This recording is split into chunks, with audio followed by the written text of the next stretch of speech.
Puis dans un instant, on va partir en Algérie avec Nassim qui est là. Nassim? Oui, Salut Nassim, ça va bien?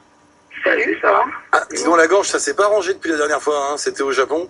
Mais ça je t'avais expliqué, que j'ai mangé de la lessive quand j'étais petit. Ah oui, c'est ça, d'accord, oui. Ouais. Ah ouais. Alors j'avais mangé de la lessive quand j'étais gamin, depuis c'est resté. Tu Non, m'avais... je déconne. Non, je déconne. Bon, et Nassim, bouge pas, on te retrouve, on va mettre les promos, on arrive.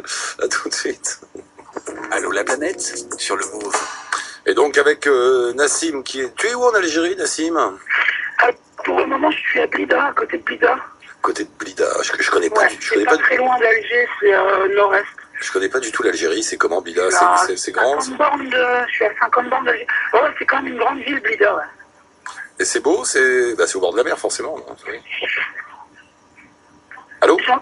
Ouais, je t'entends mal. Tu m'entends mal? Non, je te demandais, c'est beau, c'est un beau coin? Ouais, c'est sympa, c'est tout entouré de montagnes en fait. Juste derrière moi, là, j'ai la vue sur Cheria, ça s'appelle. Ouais. Il y a une station de ski.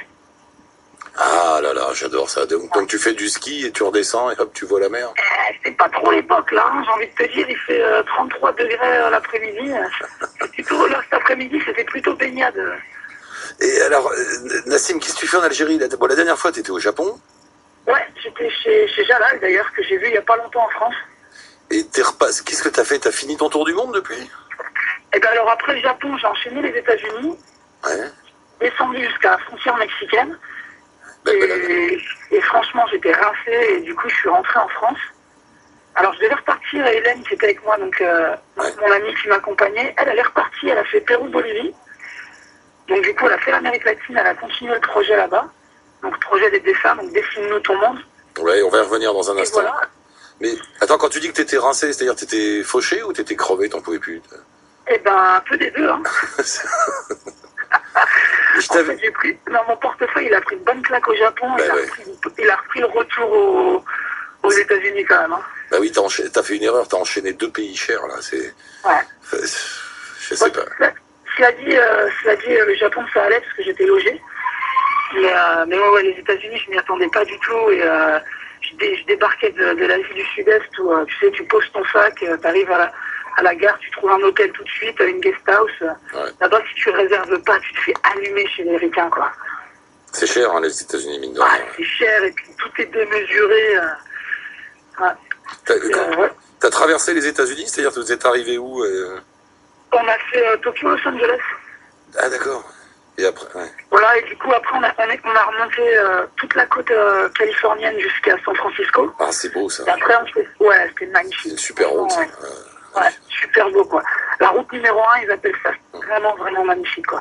Ils ont, malgré l'urbanisme qu'ils ont dans les grandes et comme ils sont développés, ne serait-ce qu'au niveau du parc automobile, tout ça, ils ont quand même réussi à préserver toute la côte.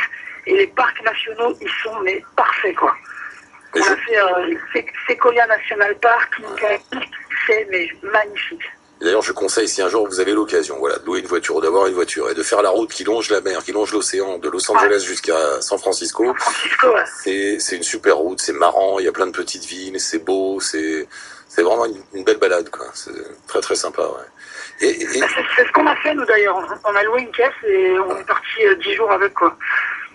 Et alors, dis-moi, tu connaissais les États-Unis, Nassim? Pas du tout. Non. Et alors ton impression voilà. Eh ben, vive l'Algérie, hein. C'est vrai, à ce point-là? Ah ouais. Pourquoi? Ah, moi, j'ai trouvé... Enfin, les gens sont super accueillants. Ouais. C'était assez sympa, mais tout est démesuré, quoi. Les autoroutes x5, tu vas acheter une bouteille de coca, tu es obligé de l'avoir en gallon. Tout est par 3,5, les gens sont géants. J'arrivais d'Algérie où les gens me paraissaient tout petits.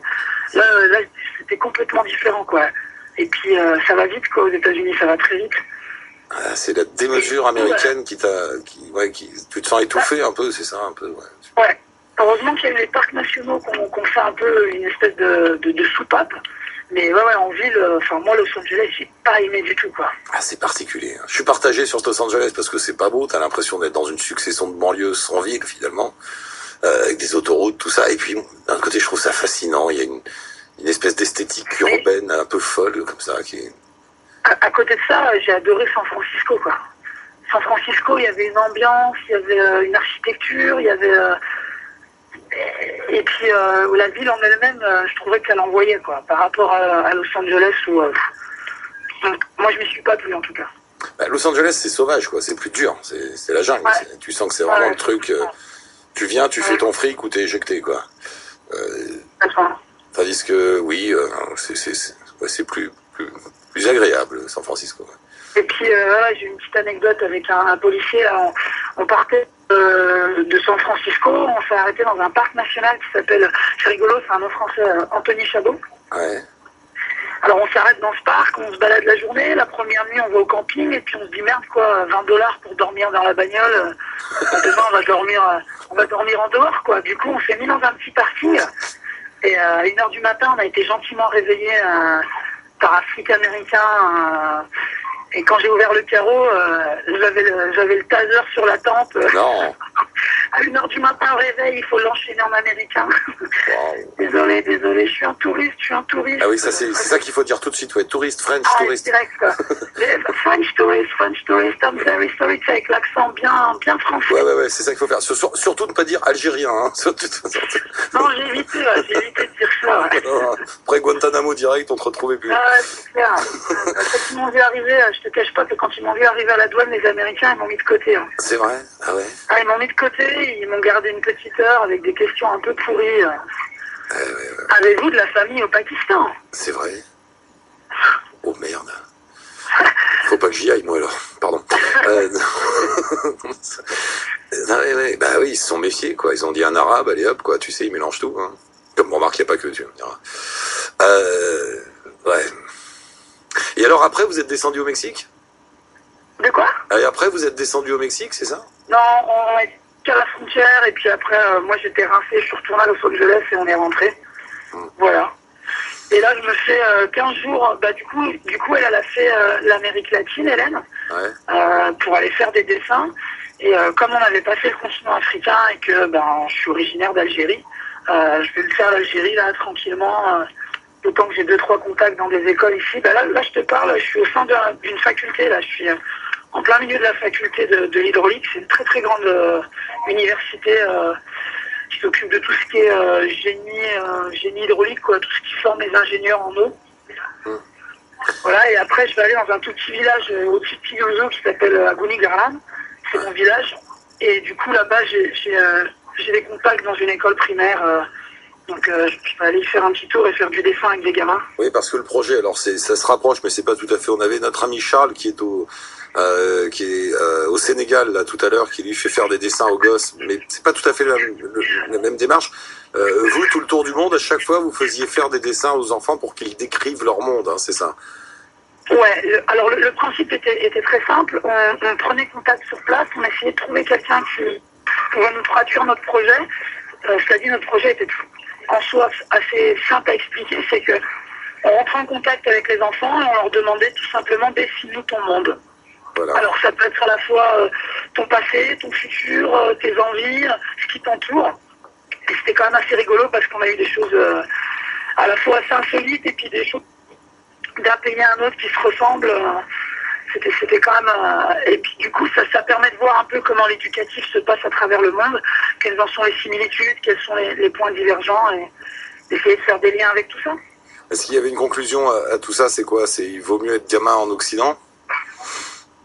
Excuse-moi, j'ai pas entendu. S'il y avait une conclusion à toute votre promenade et à la vision des enfants que tous ces enfants ont du monde, ce serait quoi cette conclusion? Il vaut mieux être gamin, enfant en Occident aujourd'hui?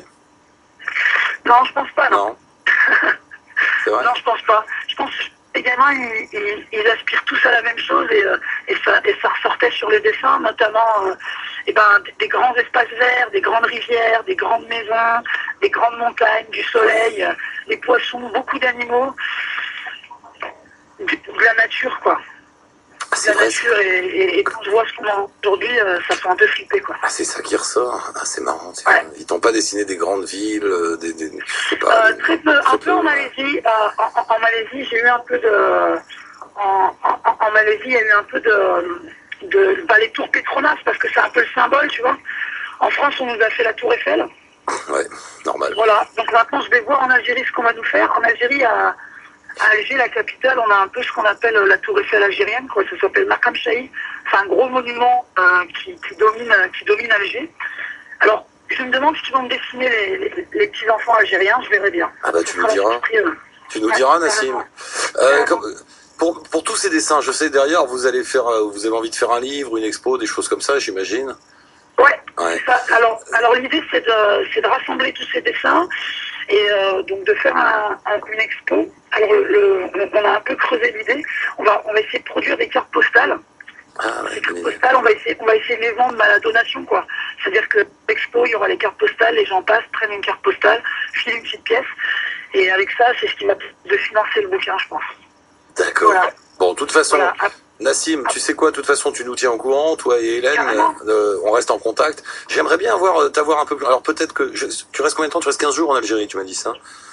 Ouais, je reste jusqu'au 12 juin, là, il me reste à peu près 2 semaines. On pourrait peut-être faire une émission, toi d'Alger et Hélène de... Elle est en France maintenant, Hélène? Elle est rentrée? Ouais, elle est rentrée en France, ouais. Dans les Ardennes, vous êtes des Ardennes, si je me souviens bien. Alors moi, je suis des Ardennes, mais elle, je sais pas si on peut vraiment dire la France, hein, elle est en Auvergne. Ah oui, non, c'est... Il faut un visa pour aller là-bas. Ouais, et puis il faut des vaccins, tout ça, parce que t'as vu ce qu'ils mangent. Non, mais on pourrait faire quelque chose d'un peu plus long, là, avant que tu rentres, entre l'Auvergne et l'Algérie, pour raconter un peu toute votre histoire. Et puis tu nous parles un peu plus de l'Algérie. Ouais, carrément, ça me fait plaisir. Ça marche. Avec grand plaisir. Voilà, juste avant qu'on se quitte, je voulais passer un grand bonjour à ma famille en France et puis surtout à ma famille en Algérie qui m'accueille toujours à bras ouverts et que je porte très fort dans mon cœur. Eh bien, on les embrasse et quand ils veulent, les Algériens, hein, tu sais qu'on est là aussi. Moi, j'aimerais bien avoir plus de gens du Maghreb qui nous appellent, mais c'est pas facile hein, avec les communications, tout ça, c'est pas toujours facile. Merci beaucoup, Nassim. Voilà, merci à vous. Salut, à la prochaine. À très bientôt, Nassim. Bye. On va mettre des liens, bien sûr, avec les sites, les blogs, les Facebook de Nassim et d'Hélène sur la page Facebook de l'émission et sur le move.fr.